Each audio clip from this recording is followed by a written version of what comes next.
Hey YouTubers, it's Rob Muffet. Guys, good morning. It's a pleasure to talk to you today. Today we're going to talk about better health through better sleep, how to increase your sleep. I'm going to talk about the different ways I've found that I can increase my own sleep. I used to sleep about 5.5 to 6 hours a night, and now I sleep about 7.25 to 8. If I've taken a nap some days, I sleep less, but and it's all because of the different things I've deliberately tried to do to create better sleep. After I had my operation back in April, I decided to make my health, my mental and physical health, main priority, and I thought I would start with something easy. I figured this was something I could do in my sleep. But seriously, guys, it's if the more you read about it, the more you find out how important your sleep health is. And most people aren't getting enough good sleep. And I was able to make some changes and make a significant increase in the amount of sleep I have every night. And if this video is too long for you guys, I'm going to have a summary down in the video description below the video. Also, if you look below the video, you may not know YouTube has a little wheel you can click on and you can change the speed of your videos that you're watching, increase or even increase the speed or decrease the speed, whatever you want. So a lot of people don't know about that. So let's get started. The first thing I did is I began to exercise every day. After my operation, I was not in very good shape, and prior to the operation with my AFib, I had purchased a mini trampoline, a rebounder, because I had read where NASA said that was the most effective way for them to rejuvenate or get the astronauts back in shape after they'd been in space for a long time. There was no gravity and their muscles deteriorated. They said out of every method of exercise they'd studied, they found that the trampoline and the rebounders was the best exercise. So I purchased one, but I never did use it very much. I started thinking maybe if my heart is continuously going in and out of rhythm, maybe I shouldn't be jumping up and down. But after the operation, I went ahead and started using it every day, just for a few moments at a time, so I would develop the habit of exercise. And now I exercise over an hour every day, and I start off with 20 minutes on the rebounder. So you want to get an exercise program going. I think that one of the best one is also swimming, but a lot of people don't have swimming pools. But that doesn't hurt any of your joints. It's very good on your body. And when you do that every day, you'll find yourself going to sleep a lot better and a lot longer by just instituting an exercise program that is going to be good for a lot of other things too. So that's one of the first things I did. Second thing I did is I stopped taking naps, um, especially naps late in the day, because it kind of ruins the whole idea of going to sleep at night. You don't sleep very long at all, and it's not a very good sleep. So if you do take naps, it's best don't take them late in the day. Also, don't take them after you eat because it's not good for acid reflux if you have acid reflux. But that's something I did. I stopped taking naps. Next thing is I stopped eating late at night. I not eat after 6 o'clock, which is good for my acid reflux, but it's helpful if you're not trying to digest a lot of food. It's a lot easier to help you sleep. It's something simple you can do. Another thing is develop a sleep routine and pattern at night. And mine, I started listening to music before I went to bed and got into a routine. If your body realizes you're getting ready to go to sleep because you're doing the same thing every time before you go to bed, it will help you get into the sleep mode. And relaxing music is something very helpful to help you get to sleep instead of arguing with people or watching really terrible news. And I found this type of music was good, but there's thousand different types of music on YouTube, or you could purchase, or you may already have. So whatever works for you, whatever gets you relaxed, whatever type of music is best for you. I found this was very helpful, but whatever is good for you, give it a shot. But develop a routine where you're doing the same thing at night before you go to bed. The next thing is I wanted to black out the light from my light outside my window in my bedroom. I have some blackout curtains, but I was still getting a lot of light. Someone threw out a large box that had a television in it, and I cut it in pieces so it would fit over my window. And this is a light that's right outside my bedroom window at night. And even though I have blackout curtains, I have a lot of light coming through. And it's been that way for years. So I've cut the cardboard to match the size of the windows, and then I just hot glued a little tiny pieces of wood at the very top to make a little brace so it keeps the cardboard in place. And just slide it underneath and then slide it across, and it's easy to attach the cardboard to the windows. And by doing that, it was easy to this is like 12 o'clock in the afternoon, so that's the light coming in from the daylight. Now with the curtains open, you can still see some light coming in without the cardboard. If you notice over here on the left, there's some blue light coming from my computer and the monitor, which we'll talk about in a minute. So after I put the cardboard in at nighttime, this is what it looks like. And it was so pleasant to be in a room that was completely dark. I hadn't experienced that in such a long time. It made me realize how much I had been sleeping in a room with a lot of light. And that's bad because it, it destroys your body's ability to produce melatonin at night, which is so helpful for your body. So this is what the only light, the luminescent alarm clock that was in the room. I had to put a blanket over it. That shows you how dark it was.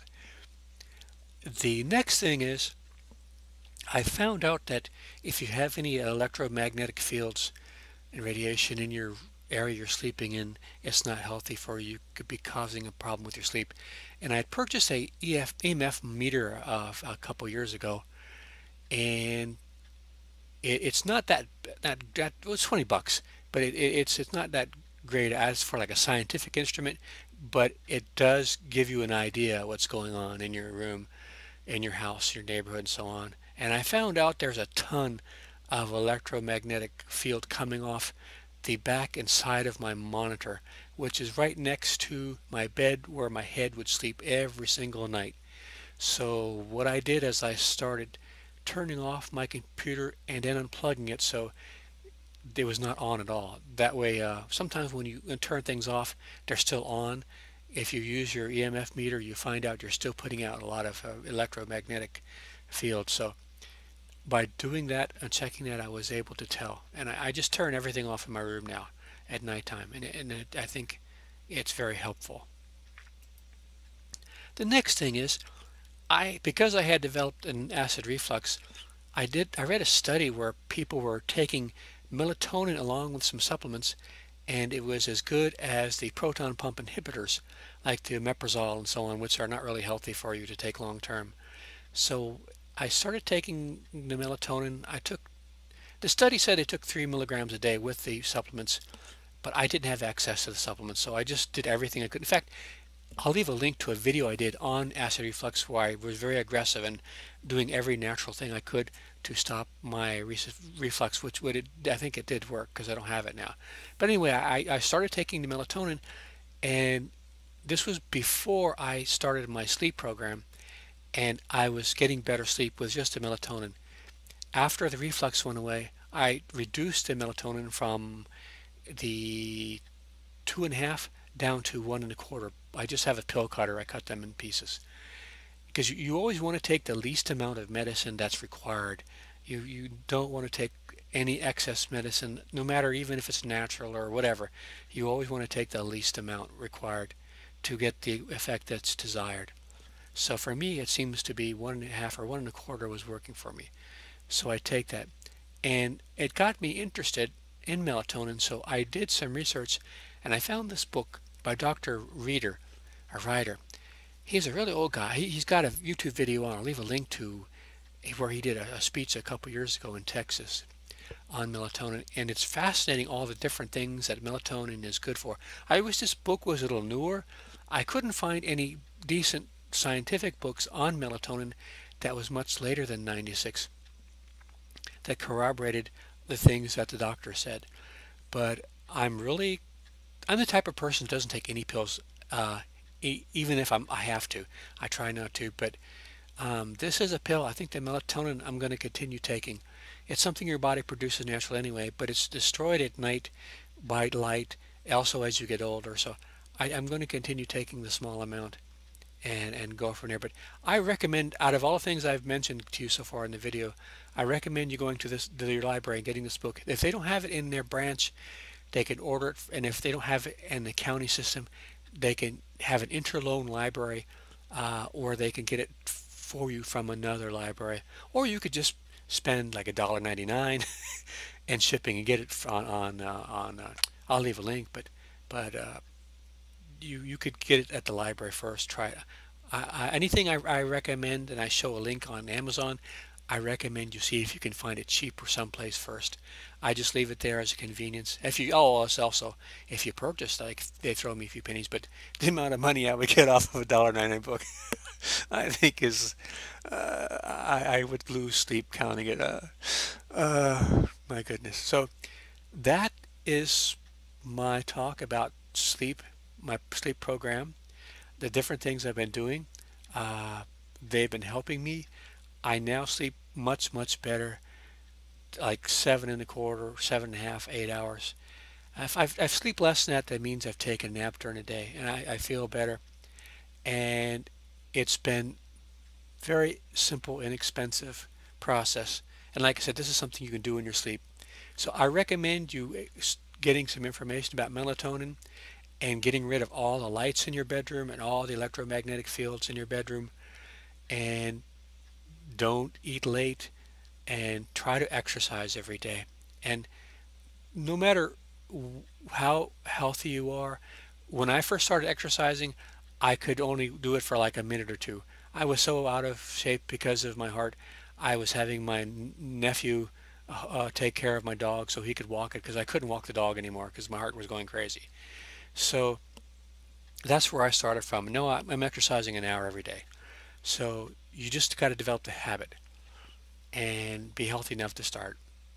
So guys, I hope this video helps you.